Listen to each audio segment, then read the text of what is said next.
दर्शक बंधु पीएम सूर्योदय योजना सबुदिन मागणा होइजिबो इलेक्ट्रिक बिल सामना को आसिला यही अपडेट। तो दर्शक बंधु पीएम सूर्योदय योजनार नुआ अपडेट सामना को आसी जाइए।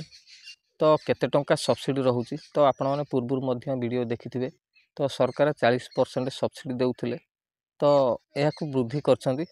तो केते टंका वृद्धि करा जायछि, केते टंका सब्सिडी आसीबो, अवशिष्ट पैसा आपण माने केमिति डिपोजिट करिवे बा केमिति पे करिवे।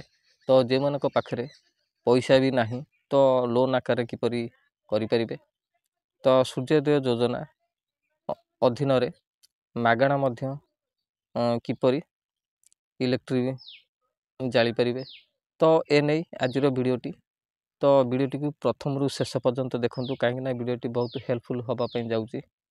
तो दर्शक बंधु आपण माने जदि जे हम चैनल को सब्सक्राइब करना निहाती रूपे सब्सक्राइब कर नियंतु काहे ना आमे एमती आम चैनल माध्यम रे नुआ नुआ अपडेट मान देई थाउ।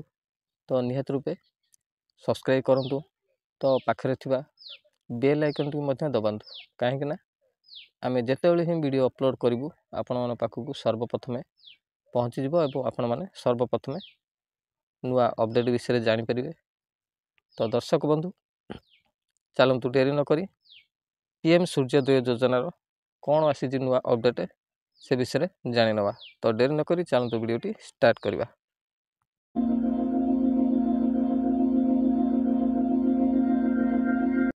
दर्शक बंधु सूर्योदय योजना डिटेल से धीरे धीरे सामना को आसुची। एबे सामना को आसुथिबा सूचना अनुसार यही योजना माध्यम समस्त लोकंकु निज छात उपरे सोलार पैनल लगाइबा पई सरकारक ठारू अधिक सब्सिडी मिलिबो। लोक माने वर्तमान मागणा रे निज छात उपरे विद्युत उत्पन्न करि परिबे।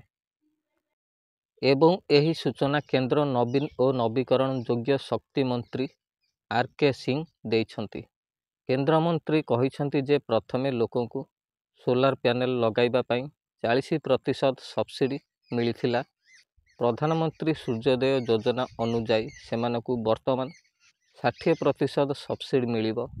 बाकी 40% परिमाण लोन माध्यम रे नहीं परिबे। तो दर्शक बंधु ये जो सोलार पैनल लगाइबा पई सरकार आगुरु दौथिले 40% सब्सिडी तो वर्तमान 60% सब्सिडी मिलिबो एवं अवशिष्ट 40% जो माने नबा पई चाहंती तो लोन माध्यम रे मध्य नहीं परिबे। जोटा कि सब्सिडी रहिबो 60% तो आउ बाकी 40% जदि भी जो मान पाखरे पैसा नहीं तो अभाव श्रेणी लोक तो से माने मध्य लोन आकार मध्य नहीं परिबे। इतिमध्य सरकार चेष्टा करुछंती जे आर्थिक भावे दुर्बल लोक माने यही योजना रे अधिक लाभ उठाई पारंतु। सरकार 1 कोटी घर छात उपरे यही योजना माध्यम रे सोलार पैनल लगाइबार लक्ष्य पूरण करिबा पई निष्पत्ति मध्य नेइछंती। सरकार सब्सिडी बढ़ाइछंती एथिपई कारण लोक माने बिना लोन रे यही योजना द्वारा निज घरे सोलार पैनल लगाई पारंतु। एवं यहारी माध्यम रे सही लोकों को ऊपर खास ध्यान रखा जाइछि जहार मासिक विद्युत व्यवहार 300 यूनिट रु कम। तथापि जदि कौनसी व्यक्ति लोन नेबाकू चाहती तेबे तांका उपरे कौनसी चाप पड़िबो नाही। यही योजना कार्यकारी करिया पई सरकार एक स्वतंत्र उद्देश्य जान गठन करुछंती। प्रत्येक राज्य पई पृथक एसपीवी गठन करा जिवो। सरकार को ठारू मिलिथिबा 60% सब्सिडी व्यतीत अवशिष्ट 40% एसपीवी ऋण रूपे निया जाई पारे एवं आवश्यकता ठारू अधिक हिताधिकारी छात उपरे उत्पादित विद्युत एसपीवी द्वारा किणा जिवो एवं एथुरु ऋण फेरस्त करा जिवो। एहीपरि ऋण 10 वर्ष मध्यरे परिशोध करा जिवो एवं ऋण परिशोध हेबा परे सौर पैनल संपत्ति हिताधिकारी नामक हस्तांतर करा जिवो। गत मासरे अयोध्या राम मंदिर उद्घाटन पर प्रधानमंत्री नरेंद्र मोदी यही योजना घोषणा करथिले।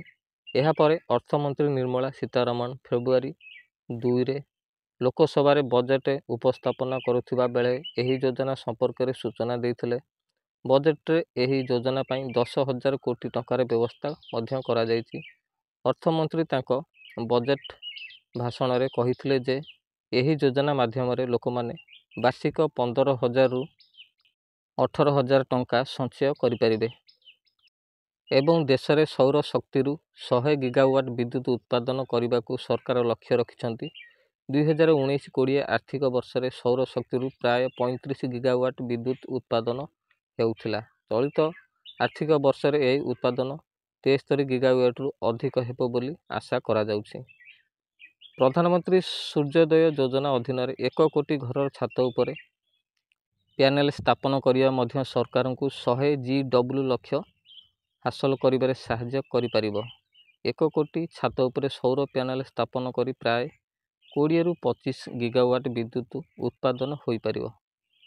ଦର୍ଶକ ବନ୍ଧୁ, PM ସୂର୍ଯ୍ୟୋଦୟ ଯୋଜନାର ନୂଆ ଅପଡେଟ୍ଟି ଆପଣମାନଙ୍କୁ କେମିତି ଲାଗିଲା ତ କମେଣ୍ଟ ମାଧ୍ୟମରେ ନିହାତି ଜଣାଇବେ।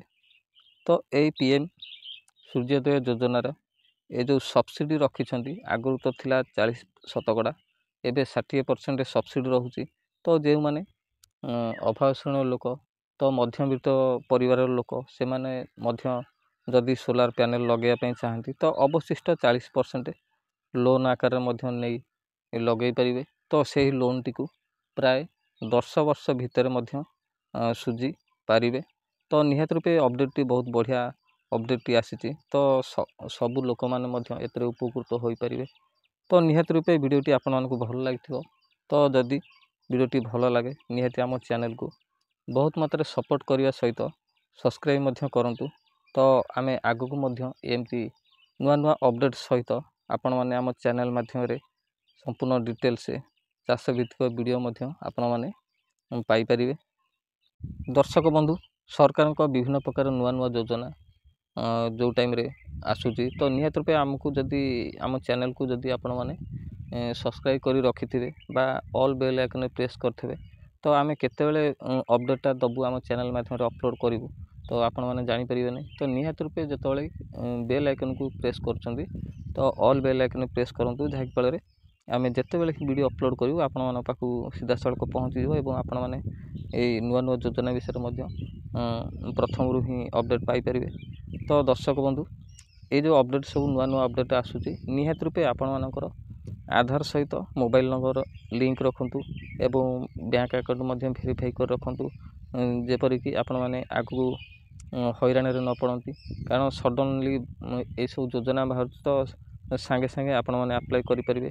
ତ ଅନଲାଇନ୍ ମାଧ୍ୟମରେ ହେଉ କିମ୍ବା ଅଫଲାଇନ୍ ମାଧ୍ୟମରେ ହେଉ ତ କରିପାରିବେ। ତ ମୁଖ୍ୟ ଜିନିଷ ହେଲା ଆପଣମାନଙ୍କର ଆଧାର ସହିତ mobile number plus bank account. ତ ଏଇ ତିନୋଟି ଜିନିଷ ଯଦି ସଠିକ୍ ଥିବ ତାହେଲେ ବିଭିନ୍ନ ପ୍ରକାର ଯୋଜନା ଯେଉଁ ସରକାରଙ୍କର ବାହାରୁଛି ଆପଣମାନେ ସିଧାସଳଖ ଫାଇଦା ମଧ୍ୟ ଉଠାଇ ପାରିବେ।